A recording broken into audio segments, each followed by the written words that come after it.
আলোচনার মধ্য দিয়ে, ঐক্যের মধ্য দিয়ে আমরা একটা নতুন বাংলাদেশ তৈরি করতে চাই।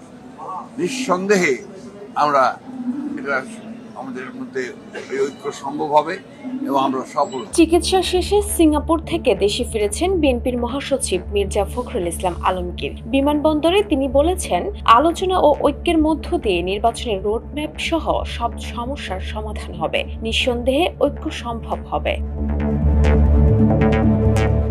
সোমবার সন্ধ্যায় সিঙ্গাপুর থেকে এক সপ্তাহ চিকিৎসা শেষে দেশে ফিরে হযরত শাহজালাল আন্তর্জাতিক বিমানবন্দরে সাংবাদিকদের প্রশ্নের জবাবে তিনি এ কথা বলেন।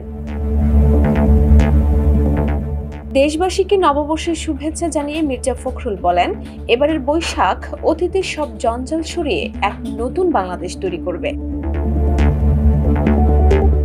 এর আগে গত 6 এপ্রিল স্বাস্থ্য পরীক্ষার জন্য সিঙ্গাপুরে যান বিএনপির মহাসচিব মির্জা ফখরুল ইসলাম আলমগীর ও তার স্ত্রী রাহাত আরা বেগম। তার আগে 2024 সালের 1 সেপ্টেম্বর তিনি এবং তার সহধর্মিণী সিঙ্গাপুরে যান স্বাস্থ্য পরীক্ষার জন্য। 2015 সালে কারাবন্দী অবস্থায় বিএনপি মহাসচিবের ঘাড়ের ইন্টারনাল ক্যারোটিড আর্টারিতে ব্লক ধরা পড়লে মুক্তির পর সিঙ্গাপুরে গিয়ে চিকিৎসা করান তিনি। এরপর প্রতি বছরই ফলো আপ চিকিৎসার জন্য তাকে সিঙ্গাপুর যেতে হয়। ডেস্ক রিপোর্ট, ভোরের পাতা।